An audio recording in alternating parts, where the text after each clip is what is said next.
What's up, guys? Bachata Rockstar here. My computer has been down for quite a long time. I haven't been able to stream or make videos in a long time, but hey, guess what? Got a new expansion for Hearthstone, so we're gonna do card reviews. My favorite part of the year. I know you love it too. Let's get right into it. Alright. So here we go. This card right here. Lesser Jasper Spellstone. 1 mana. Deal 2 damage to minion, gain 3 armor to upgrade. So these cards are a new type of card. They're upgradable cards. Really neat. And so if you gain 3 armor, you upgrade to a Jasper Spellstone. Well, that's pretty neat. Deal 4 damage, and then upgrades again to deal 6 damage. Pretty cool. I think that's neat. Is this card impactful enough? Well, a 1 mana, 6 damage spell. That's pretty good. I think we can all admit that. 1 mana, 2 damage? It's not bad. Here's my issue. It sits in your hand, and then you have to gain armor twice. I don't think it works where if you could just gain 6 armor all at once, for instance with a Feral Rage, it would just flip this card into a 6 damage card. I think you have to do it on 2 separate occasions. I believe. If that's the case, this card is garbage. There's no point in putting it in your deck.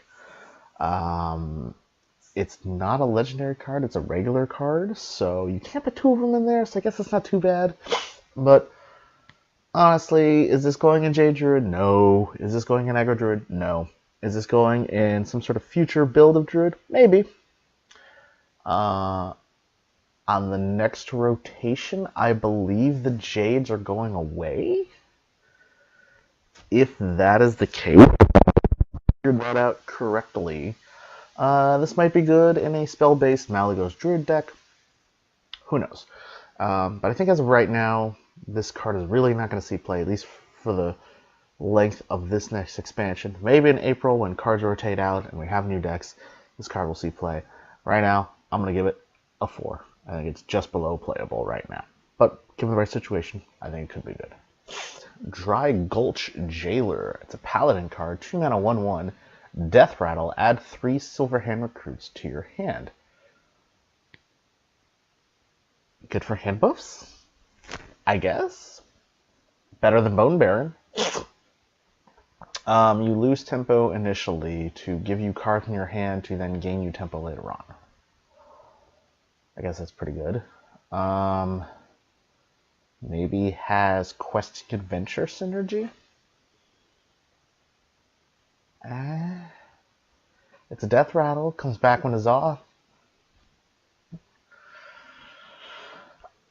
I'm underwhelmed by this card. I don't think it's powerful enough, and I think losing that much tempo on turn 2 is bad, as handbuff Paladin has already proven. So, I don't know. Underwhelmed. I give this a thumbs down. I don't think it'll see play. But an innovative deck builder might be able to make this work. But I'm going to give this a 3. I think it's going to take quite a bit to make this playable. Next, Wandering Monster. 2 mana. Hunter. Secret. When an enemy attacks your hero, summon a 3-cost minion as the new target. So you're paying 2 mana to get a 3-cost minion, which essentially just steps in the way of an attack. So I guess that's pretty good. It adds another secret to the pool, so I think that's good too. And they're trying to make Secret Hunter a thing. So there's some applications in the early game, right? So let's say you just immediately play this on turn 2. Your opponent attacks in with his 2-drop. Your 3-drop that you get is probably killing it and living. But he may have to trade something else into that, assuming he even has something else there. So in the early game, I actually like this card quite a bit. I think it's actually pretty neat. If you can play this right on turn 2, it's nice. It's a neat tempo gain, because then it also allows you to play a 3-drop and basically have a 3-drop and an injured 3-drop. However, the later this card gets, the later in the game that this card comes out, the less and less impact it has. And because your opponent can sort of play around it and he can think like, all right, you know what, if I attack here, I'm probably going to attack into my opponent's 3-drop, so I'm going to swing in with my big monster and hit him. Now, that being said, that makes Misdirection a lot stronger. That makes Freezing Trap a lot stronger. So what this card actually does is, even though I don't think it's that powerful in and of itself, it makes all your other traps a lot stronger. Because the way you play around this, i.e. swinging in with a big minion, plays right into the other traps. Freezing Trap, Explosive Trap, Snake Trap, things like that, right? So if you have Snake Trap and this swings in, the 3-cost minion steps in the way, triggers the Snake Trap, boom. So you get 3/1/1s, this thing dies, and you also prevent face damage. So it's kind of nice, right? Like I said, the big counter to this would be having this card and Freezing Trap at the same time. So then your opponent's like, all right, I need to play around this, so I'm going to swing in with a big minion. He swings with the big minion, it gets frozen and sent back. And then you still get, you get a free 3-drop. So, neat card. Will it see play? I'm honestly not sure. So I'm going to give it a 5 right now, just because I can't really think of the deck it would go into, and I don't think Secret Hunter is going to be that good. But it's got applications. It's not a bad card. It's okay. It's, wouldn't surprise me if it didn't see play. Wouldn't surprise me if it did. Next up, we got Unidentified Elixir. It's a priest card. 3 mana. Give a minion +2/+2. Gain a bonus effect in your hand. Okay. So what are the bonus effects? Well, they're right down here. You can give a minion +2/+2 and Death Rattle. Return this minion to your hand. That's neat. Give a minion +2/+2 and Divine Shield. That's neat. Give a minion +2/+2 and summon a 1/1 copy of it. That's neat. And the last one is give a minion +2/+2 and Lifesteal. So all of these are pretty good. 3 mana to give +2/+2 I think is a little bit understated for the mana cost. I think this should probably be 2 mana, but they're adding 1 to get the bonus effect. But here's the big thing. This is a priest card that buffs attack. Priests haven't had that since Villain's Chosen. And we all know how fucking amazing Villain's Chosen is. So what I really think this card is going to do is really make a Tempo Priest a lot more viable. 1-drop, 2-drop, buff your 2-drop or 1-drop with this. Get the bonus effect in your hand, right? Talon Priest comes down, right? Boom, buff that. Boom, play this again. Boom, boom, boom, boom, boom, boom, boom, right? So there's all these buffs. There's all these things happening, and Temple Priest can snowball, and this card will really help with that. So I like it. I like the idea. I don't think it has very much use in other styles of Priest, Kazakus Priest, Slow Priest, things like that. I really think Temple Priest is the card that this is going to play in. So I'm going to give this a 6, because I think Temple Priest is actually going to be pretty good. I think this will find a home in it, but I think it doesn't have very much wide application, so this is why it doesn't get a higher score. We've got Dragon Soul. 3 mana, 0/3. It's a weapon for Priest. Weird. Notice it has no attack, but if you cast 3 spells in a turn, it summons a 5/5 dragon. Cool. So, I would assume that when you cast 3 spells and summon the dragon that it removed a durability. If it doesn't, this card is ridiculous. If it does, it's still pretty good. This is one of those things, though, that you're not playing until the relative late game.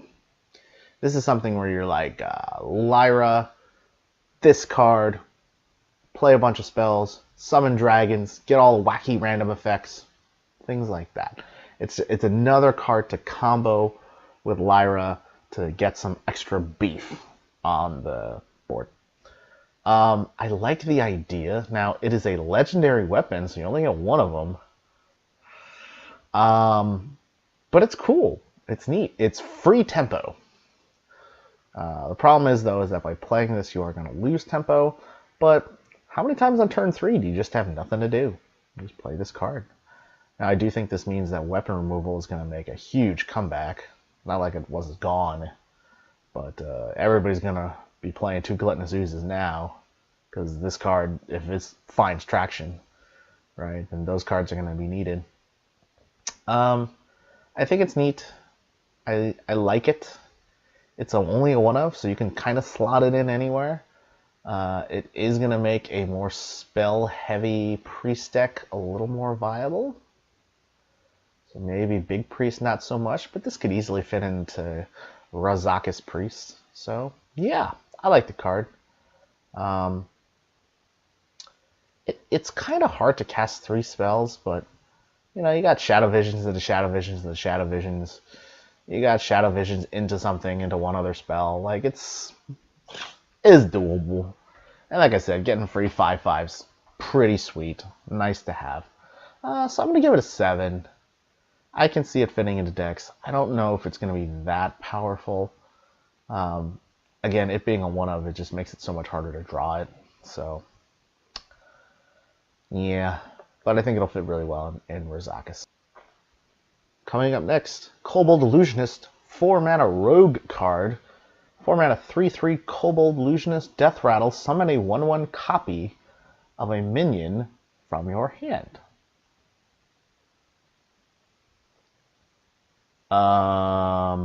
Neat.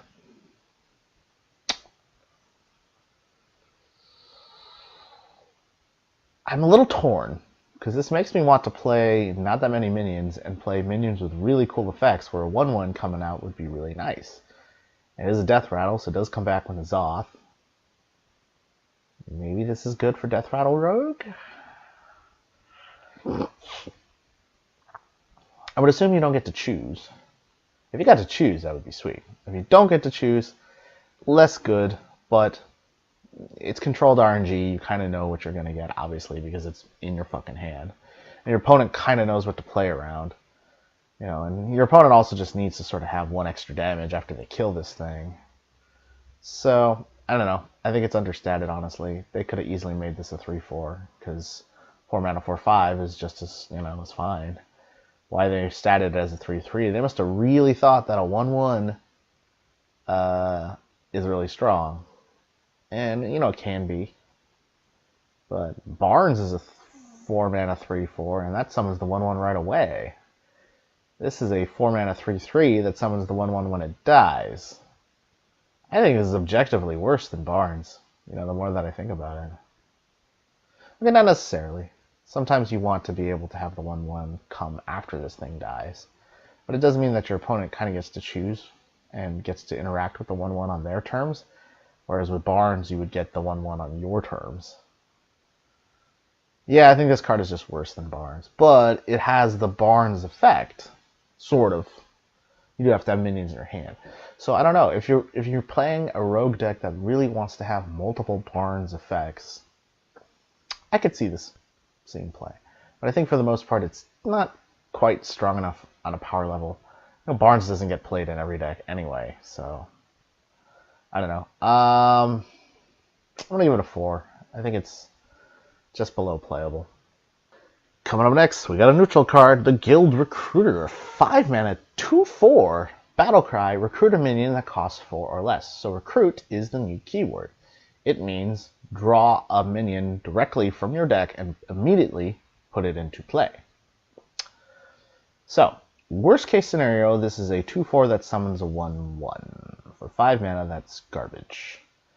However, a 5-mana 2/4 that summoned a 4/5, now that's pretty good. You get a 4-drop and what amounts to a 3-drop? Okay. You don't get the battle cry from the minion, so you want something statted, or something with Death Rattle, or something that has some sort of end of turn effect. So you're going to want to probably put this in maybe some sort of cheap Death Rattle deck. Maybe this finds a home in Quest Priest? I don't know, stat line's a little underwhelming, and a minion that costs 4 or less. Yeah, I'm a little, I'm underwhelmed by this card. I'm going to give it a 4. I'm going to give it, honestly, I'm going to give it a 3. I just don't see it seeing play. It's too expensive. Doesn't do enough. Coming up next, probably my favorite card of the set so far. 5 mana, 4/6 Carnivorous Cube. Battle Cry, destroy a friendly minion. Death Rattle, summon 2 copies of it. I think that's neat. So, first thought that comes to mind, this goes in an egg deck. Double Star Egg, crush it. You get a 4/6 and a 5/5, and then when it dies, you get 2 more eggs. Mana Egg, crush this, draws a card, it dies, puts down 2 things that summons a card each. Right? Even this on a loot hoarder. So what? Yay. You know, I wish I got a stat bonus. That'd be kind of nice too, but that probably would be too strong. But just super neat. Super neat. It's a Death Rattle card itself. Use this on a Death Rattle card. It summons more Death Rattle things. This makes Nazoth uber powerful. You trade a minion in. It's got like 1 health, and you kill it, and then it brings it back twice. Just really cool card. Really great card. I think we'll have a ton of applications. Very well statted. Strong. I mean, just all around good card. I love this card. I think we'll see a lot of play in a lot of different decks. 8 out of 10. But alright. It's Rin the First Disciple. 6 mana, 3/6 taunt. Death Rattle. Add the first seal to your hand. So, what is the first seal? It's right here. It's a 5 mana card that summons a 2/2 demon and adds the second seal to your hand. So, that adds the second seal, which summons a 3/3, the third seal, which summons a 4/4, the fourth seal, which summons a 5/5, the fifth seal, which summons a 6/6, and the final seal, which is the fifth seal, adds Azarl the Devourer to your hand.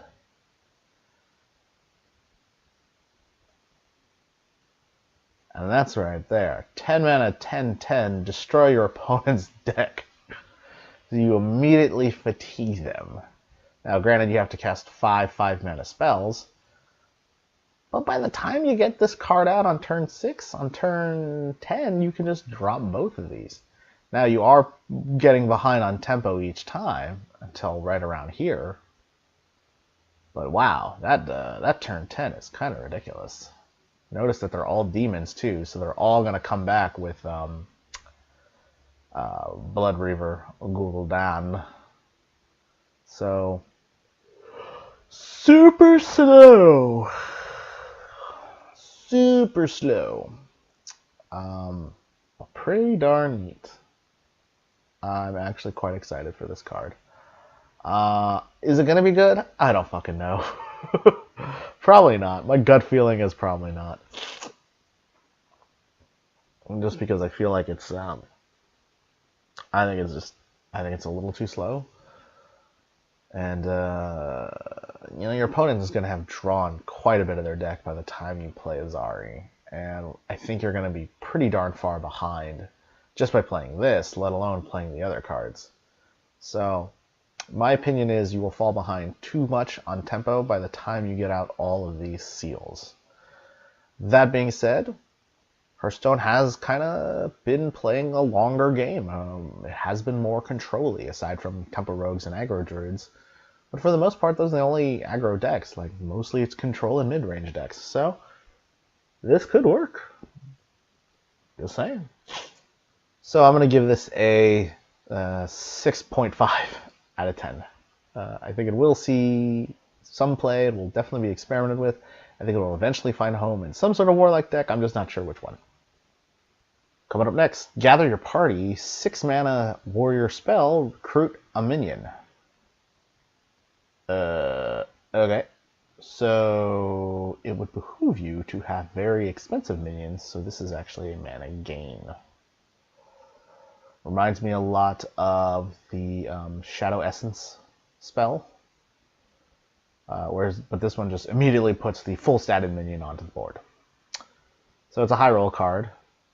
Either that or you play super duper early control warrior with mostly spells and weapons and just have a bunch of big finisher minions with this card. It does put the minion immediately into play, so you will get to do some sort of interactions with it if you want. In my head, I can see pulling Grom and then whirlwinding and then smacking your opponent for 10 before he even sort of realizes what happens. Something like that. Pulling out a charged Devilsaur would allow a 7/7 charge for 6 mana. That can go face. So, I don't know. There's stuff there. Maybe it pulls out some big taunt minion that you're looking for. Things like that. I could see it having applications. I don't think it works with the quest, but I don't know. I'm a little underwhelmed by this card. I think it's a little too expensive, personally, but I'll give it a 6. I think it'll see play. Someone's gonna find a way to make this good. Coming up next, we got the new mage weapon, Aluneth. It's a legendary 6-mana weapon, 0/3. At the end of your turn, draw 3 cards. So it's pay 6 mana, draw 3 cards 3 times over the course of 3 turns. Well, they just do want to draw cards. Paying 6 mana to do nothing? Well, it's at the end of your turn. A little underwhelmed by this card. The nice part is, though, is you'll be able to draw the cards and then use them next turn. Maybe it helps you set up your combo better. It's a legendary, so one of them can slot into your deck. You can use it in your quest mage. I mean, I like drawing cards as a mage, sure. I think it helps a lot. 6 mana to do nothing! To draw 3 cards at the end of my turn.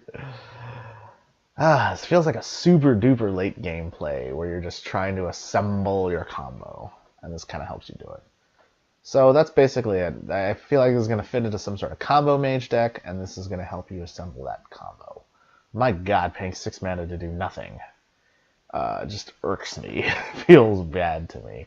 So I'm going to give this a 5. I think it will see some play, some experimentation, but I think it'll be in a very niche deck. Up next, Lesser Sapphire Spellstone. 7 mana, summon 1 copy of a friendly minion. Overload 3 mana crystals to upgrade, which then turns it into a Sapphire Spellstone to summon 2 copies of a friendly minion, and then upgrade it again to turn it into a Greater Sapphire Spellstone. Summon 3 copies of a friendly minion. That's pretty good. So I have some qualms with this card because there are questions on mechanics. Basically, how does it work? If you're summoning 1 copy of a friendly minion, does that minion have to be on the board? I would assume so. So you need to have already established a minion. So because this costs 7 mana, if you wanted to use it in conjunction all one turn, you're probably going to have to play a 3-drop, and then you can copy it 3 times, assuming this works. The problem is, though, is that you have to overload mana crystals in order to upgrade this card.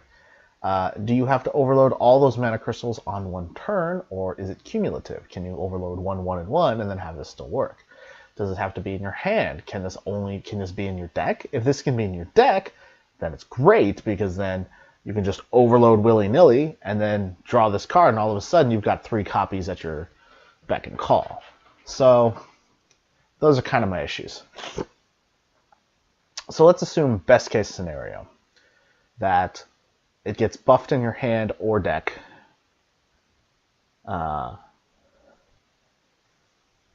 So if that's the case, Basically, what we need to do is stick a minion. We either need to stick a good minion and then play this, and we immediately win the game. Or we need to have a 3-drop or less that we really, really want to copy. I think both of those scenarios are relatively hard to do, and I think would be obviously copying something like I don't know, an Aya Blackpaw is phenomenal, right? And you know, a lot of people are somewhat it's less desirable for them to kill your Aya, so I could see that working. I don't know. It's gonna be tough to pull off. See, the other problem is too is that you're overloading yourself, and because you're overloading yourself, a lot of times you don't have the mana to cast this motherfucker, or if you do, you better hope you have a minion already on board. So this card requires a lot of setup, and a card that requires a lot of setup, I have found, is a card that typically is not good. So the effect is awesome. If you can overload 6 crystals and then get this card off, that's great. But my thinking is it's going to require at least a 3 to 4 turn setup to make this card good.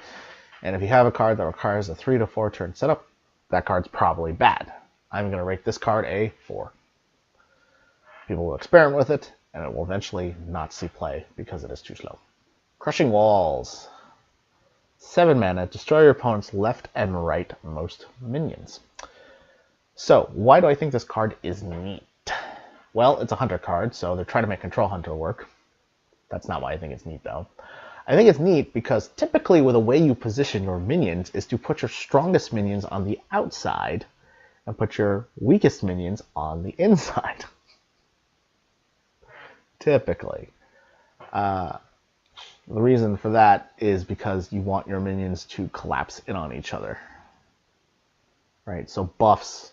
So if you put something that buffs minions right in the center, then you trade off your cheap stuff, and then when they all die, your big stuff is right next to your minion. So for instance, if this is a Flame Tongue Totem right here, right, and these are cheap minions and these are your expensive minions, when these guys die, boom, now you got the power. And you give a big fuck you to your opponent. So this capitalizes on good positioning because it kills your minions. And it kills at least 2 minions. For 7 mana, that's actually pretty darn good. So I don't know. Maybe it actually will see some play.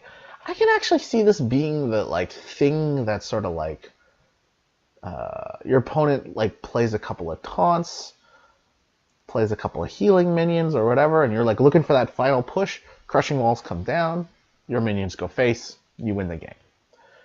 I think it'll have more application as the clearing out of the last vestiges of your opponent's defenses to give you the killing blow than it will be seen in a Control Hunter, if that makes sense. Because I don't think Control Hunter is going to work, even still.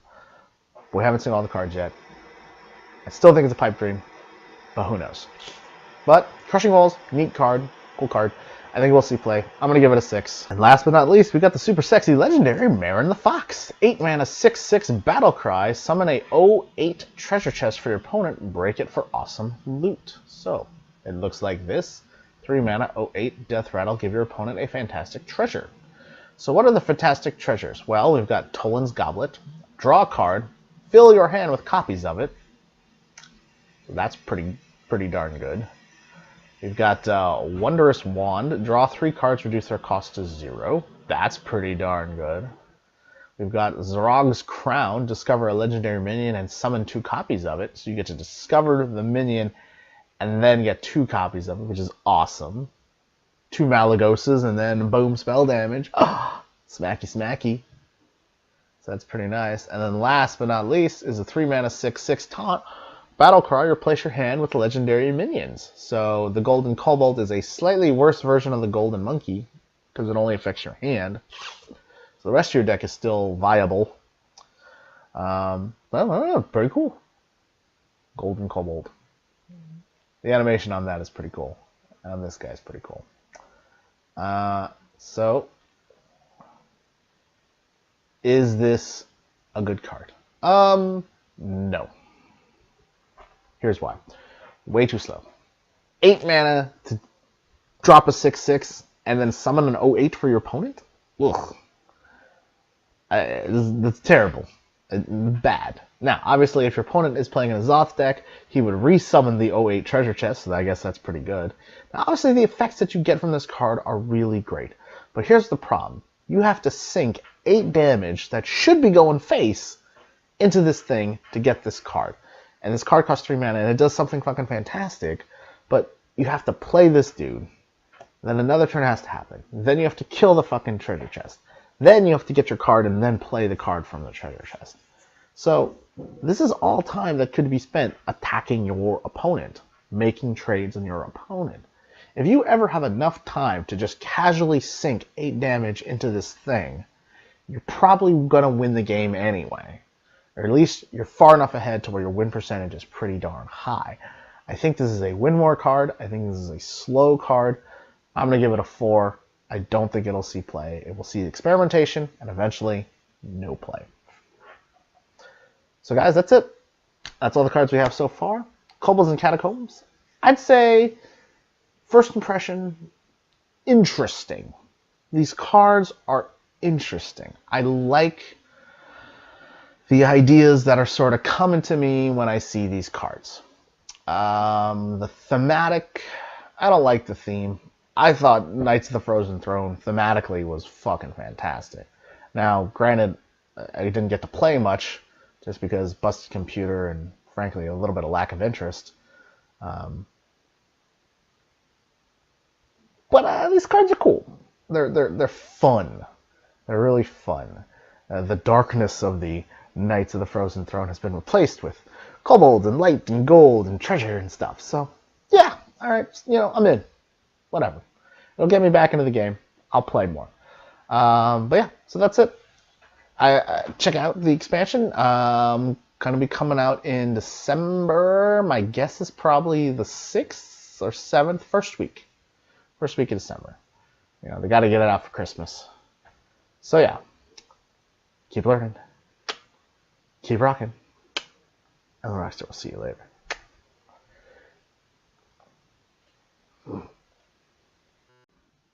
Thank you so much for watching, guys. If you want to see the newest videos, you can click here. If you want to see a recommended playlist, you can click here. And if you'd like to subscribe, you can click right here. Thank you so much, guys. Keep learning. Keep rocking. The Rockstar will see you later.